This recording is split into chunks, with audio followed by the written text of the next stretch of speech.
Brian, you've led Target for 7 years as CEO, but I remember when you were still at PepsiCo. You've seen a lot of business cycles, a lot of inflationary cycles. In terms of what we're seeing right now, is this the worst inflation environment you have ever seen in your career?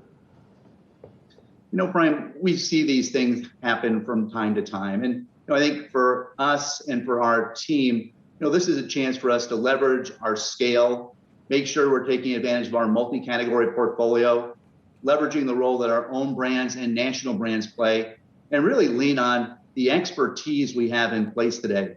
The expertise we have in sourcing, the work our supply chain teams are doing, the work our merchants do each and every day, and importantly, the work our store teams do and our digital channels provide to make sure, even in an environment like this where we all saw the September CPI numbers, we've got to make sure that we leverage all of those components to continue to deliver value to our guests each and every time they shop at Target. So we're looking at ways to make sure that as we plan for the holiday season, we continue to stay focused on delivering great affordability and value to our guests who are going to depend on that from Target each and every time they shop.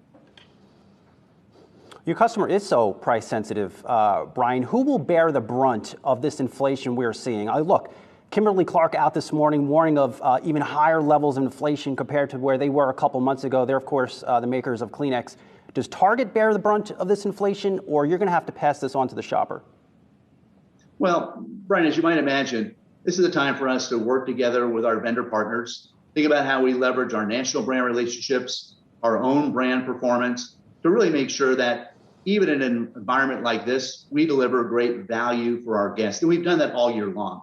And I look at the assortment we provided our guests during the Halloween season. We wanted to make sure there was great affordability in that assortment. We'll do the same thing during the holidays and make sure that we provide great value for the millions and millions of guests that are shopping our stores or our digital channels each and every week. Where do you come out on inflation, Brian, in terms of the outlook? Is it in fact transitory? I sat down with P&G's incoming CEO, John Moeller, last week, and they're looking at their third round of price increases. Do you see the growth rate in inflation slowing into next year? Well, Brian, we're going to take it kind of one quarter at a time. And obviously, we've talked to many of our vendor partners.